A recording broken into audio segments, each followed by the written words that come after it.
Assalamualaikum dan selamat petang kepada semua, terutama kepada doktor. Terima kasih kepada doktor telah memberi peluang kepada saya untuk membentangkan hasil kerja kumpulan kami, di mana kumpulan saya diberi tajuk Persepsi Masyarakat Terhadap Cabaran Malaysia Menghadapi Kemelut COVID-19. Saya Ummu Aiman binti Muhammad Zahar, CB 210089, di mana saya salah seorang wakil daripada kumpulan 3. Kumpulan kami terdiri daripada 9 orang ahli kumpulan. Okey, kita teruskan pembentangan kumpulan kami dengan pengenalan. Okey, kita teruskan dengan pengenalan tajuk kita, di mana dewasa kini dijangkakan manusia akan menghadapi pandemik COVID-19 dan akan hidup bersama virus tersebut dalam sesuatu tempoh masa yang agak panjang ataupun lama lah. Baru-baru ini kita ditemui dengan satu kewujudan virus baru yang dikenali sebagai Omicron. Okey, sebelum ni pun baru lagi lah virus tu dikenali sebagai Delta, tak silap saya. Jadi arti kata lain, kita tak boleh dipisahkan dengan virus tersebut. Jadi kita kena hidup bersama virus tersebut dalam suatu tempoh masa yang agak panjang lah. Okey, jadi pihak-pihak kerajaan menyarankan semua golongan untuk mengambil suntikan vaksin sebagai usaha melindungi diri daripada penyakit wabak COVID-19 tersebut, terutamanya golongan warga emas dan golongan kanak-kanak berusia 12 tahun ke atas. Golongan warga emas ni sebab dia punya antibody kurang lah. Okey, seterusnya kita pergi kepada penyataan masalah. Okey, hasil harian saya jumpa sebuah artikel UKM yang ditulis oleh Asmahim Amir, diceras pada 29 September 2020. Datuk Dr. Rizat Yun, Timbalan Ketua Pengarah Kementerian Kesihatan KKM, telah berkata peningkatan jangkitan COVID-19 semakin berluas adalah berpunca daripada kelalaian masyarakat yang tidak patuh pada SOP, Standard Operating Procedure. Okey, antara SOP yang perlu kita patuh iaitu perlu membuat penjarakan sosial. Kemudian kita perlu pergi kawasan-kawasan yang luas, jangan pergi kawasan yang sempit. Kemudian sebelum masuk kedai, kita perlu scan QR code, kita kena pakai hand sanitizer dan kita kena pakai mask. Okey, seterusnya saya beri kepada Nur Atira untuk sambung penyataan masalah yang kedua. Terima kasih. Assalamualaikum, saya Nur Atira binti Muhammad Nawi, CB 210062. Baiklah, pada kali ini saya akan sambung pembentangan penyataan masalah yang kedua, iaitu menurut sumber yang diperoleh daripada harianmetro.com yang telah ditulis oleh Hidayatul Razali pada 29 September 2021 tentang lebih 27,000 rakyat Kelantan enggan terima vaksin. Melalui penyataan yang telah dikeluarkan oleh Pengerusi Jawatankuasa Kerajaan Tempatan, Perumahan dan Kesihatan Negeri, Dr. Izani Hussein berkata, pada jumlah itu lebih 9,000 individu mengisytiharkan mereka langsung tidak mahu divaksin. Hal ini terjadi kerana sikap rakyat yang tidak percaya akan sarana dan tindakan kerajaan. Selain itu, mereka juga berasa bimbang akan kesihatan mereka terjejas jika mereka menerima vaksin. Akhir sekali, melalui sumber yang diperoleh daripada Sinar Harian dan ditulis oleh Roslinda Hashim yang diterbitkan pada 22 Julai 2021, kes di Kedah telah melonjak disebabkan saringan kontak rapat. Peningkatan kes harian COVID-19 yang mencecah sehingga 800 kes di Kedah pada Rabu adalah disebabkan oleh kes saringan kontak rapat daripada pesakit yang positif. Menteri Besar Kedah Muhammad Sanusi Muhammad Noor telah berkata keadaan itu telah menyebabkan peningkatan kes kepada 505 kes sekaligus menyebabkan kes harian menaik secara mendadak, terutamanya di daerah Kuala Muda dan Kulim. Apa yang saya dapat simpulkan di sini bahawa pesakit yang positif tidak melakukan pengasingan diri, iaitu kuarantin semasa mereka mengalami simptom dan bergejala pada peringkat yang awal. Terdapat beberapa objektif yang akan dicapai dalam kajian ini. Yang pertama adalah menentukan tahap pematuhan SOP, Standard Operating Procedure, oleh rakyat yang ditetapkan oleh kerajaan. Yang kedua adalah menganalisis faktor utama rakyat yang bersikap tidak bertanggungjawab. Yang terakhir sekali adalah mengkaji pandangan masyarakat tentang vaksinasi yang diadakan oleh pihak kerajaan. Okey, saya Muhammad Hazin Naim akan meneruskan untuk bahagian kerangka kajian. Bagi kerangka kajian, kami bermula dengan mencari objektif serta persoalan untuk kajian yang kami buat. Okey, pada kerangka kajian, di dua petak di bawah, objektif dan persoalan merupakan poin yang penting untuk kami mencari objektif dan persoalan untuk kajian kami. Okey, seterusnya kami melakukan tinjauan terhadap kajian-kajian lepas berkaitan dengan kajian yang kami lakukan. Kami mencari maklumat berkenaan dengan tahap pematuhan SOP, faktor utama rakyat tidak bertanggungjawab serta pandangan masyarakat terhadap vaksinasi COVID-19. Sekian daripada saya. Okey, saya akan memberikan kepada Safi untuk meneruskan kerangka kajian yang kami lakukan. Okey, seterusnya teori rangka kajian ini kami menggunakan teori kaunseling psikospiritual Al-Ghazali yang menekankan kepada sikap rakyat dan pemikiran rakyat terhadap kemelut wabak pandemik COVID-19.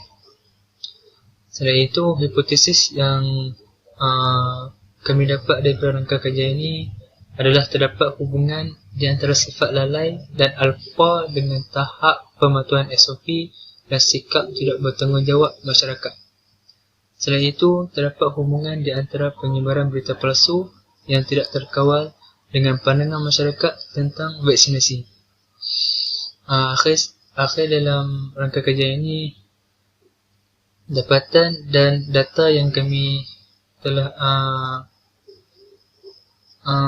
gunakan dengan cara soal selidik terhadap orang awam tentang pandangan permasalahan dalam pandemik COVID-19 ini. Sekian, terima kasih. Assalamualaikum warahmatullahi wabarakatuh dan salam sejahtera. Saya Anisha binti Zulkifli dan akan menerangkan tentang metodologi kajian. Metodologi kajian adalah cara, kaedah dan pendekatan yang digunakan untuk mencapai objektif dan matlamat kajian. Metodologi juga menerangkan cara sesuatu masalah yang dikaji dan sebab sesuatu kaedah serta teknik tertentu yang digunakan. Dalam metodologi kajian, kami mempunyai reka bentuk kajian. Dalam reka bentuk kajian, kita menggunakan kaedah kuantitatif iaitu kerana ia lebih mudah, berstruktur, bercorak linear, mempunyai penjadualan data yang jelas dan menunjukkan dan menumpukan pada hasil. Bahagian A terdiri daripada maklumat diri responden iaitu umur, jantina, tempat tinggal, jenis vaksin yang diterima, pekerjaan dan lain-lain. Pada bahagian B, merupakan bahagian tahap pematuhan SOP iaitu Standard Operation Procedure oleh setiap responden. Bahagian C pula berkaitan dengan faktor utama rakyat Malaysia yang bersikap tidak bertanggungjawab terhadap pandemik COVID-19 dan kewajipan pematuhan SOP. Bahagian terakhir iaitu bahagian D dilakukan untuk mengkaji pandangan masyarakat tentang vaksinasi yang diadakan oleh pihak kerajaan. Populasi dan persempulan target kami dalam metodologi kajian ini, populasi yang dipilih sangat umum iaitu terbuka kepada semua peringkat umur dari kalangan rakyat Malaysia dan saiz sampel bagi kajian ini hanyalah seramai 30 orang. Assalamualaikum, nama saya Muhammad Saiful Amir bin Omar. Hari ini saya akan menerangkan tentang metodologi kajian. Yang pertama adalah lokasi. Lokasi yang dipilih adalah melibatkan semenanjung Malaysia sahaja dan hanya tertumpu kepada rakyat Malaysia. Jumlah responden yang diperolehi dalam kajian ini adalah 39 responden. Seterusnya ialah kaedah instrumen ataupun kajian yang kami gunakan untuk pengumpulan data. Kami menggunakan kaedah kuantitatif di mana kami mengadakan soalan selidik melalui Google Form dan responden hanya perlu menandakan soalan selidik mereka mengikut pendapat mereka masing-masing. Terusnya ialah kaedah analisis. Kaedah analisis kami gunakan ialah kaedah SSPS version 28, di mana kaedah ini kami mencari nilai min. Seterusnya saya ingin membincangkan tentang daftar kajian yang kami perolehi dalam kajian ini. Dalam kajian ini kami menggunakan platform Google Form untuk menyediakan soal selidik untuk mendapatkan data maklumat melalui responden. Dan kami melibatkan masyarakat yang berada di seluruh Malaysia, merangkumi pelbagai jenis umur, jantina, negeri, jenis vaksin dan pekerjaan. Ini untuk bertujuan untuk mengkaji mengikut pendapat responden itu sendiri. Setelah kami mengumpul kesemua data yang kami perolehi daripada soalan sedia ini, kami menggunakan data yang dianalisis itu mengikut bilangan responden dan juga nilai min. Okay. Dalam soal sedia ini mempunyai 4 bahagian, iaitu bahagian A, bahagian B, bahagian C dan bahagian D. Okay, di bahagian A, kami membuat demografi responden. Di bahagian B, tahap pematuhan standard operasi prosedur. Bahagian C ialah menganalisis faktor utama rakyat yang bersifat tidak bertanggungjawab. Okay, di bahagian D pula kami mengkaji pandangan masyarakat tentang vaksinasi yang diadakan oleh pihak kerajaan. Okay, di sini juga saya ingin membentangkan sedikitlah tentang segala rumusan kata di bahagian kajian ini, purata nilai min. Okay, di bahagian B kami mendapat nilai purata min yang sebanyak 3.30 daripada tahap yang tinggi. Di bahagian C pula kami mendapat nilai sebanyak 2.66 iaitu pada tahap yang sederhana. Di bahagian D pula kami dapat nilai purata min itu sebanyak 2.24 daripada yang tahap sederhana. Okay, kami menggunakan nilai min pada yang menggunakan 4 skala lah. Iaitu 1.00 hingga 210 itulah nilai yang rendah, tahap yang rendah. 2.01 hingga 3.00 nilainya, nilai min itulah tahap yang sederhana.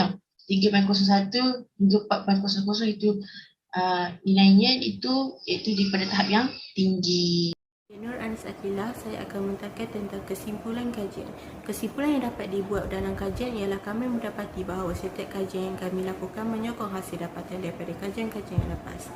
Pertama kali kami mendapati bahawa dapatan kajian tentang menentukan tahap pematuhan SOP oleh rakyat yang ditetapkan oleh kerajaan adalah memberangsangkan, dan kajian menyokong kajian impak kempen penggunaan norma baru oleh UiTM bersama agensi pengurusan bencana negara NADMA mendapati lebih 90% daripada kira-kira 12,000 responden memahami SOP norma baru bagi menepani pandemik COVID. Seterusnya, melalui dapatan kajian yang dilakukan tentang faktor utama rakyat bersikap tidak bertanggungjawab apabila menepani isu COVID adalah kerana ingkar dan tidak mengambil peduli tentang bahayanya COVID-19 ini, dan kajian kami menyokong kajian tentang psikologi keselamatan rakyat Malaysia semasa pandemik COVID-19 yang dijalankan oleh Muhammad Azmi dan Afi Roseri, bahawa kajian mereka mendapati bahawa sikap terhadap psikologi keselamatan adalah masih rendah dengan pandangan individualistik, tidak ambil prihatin serta tidak ambil peduli, masih mengusik pandangan masyarakat.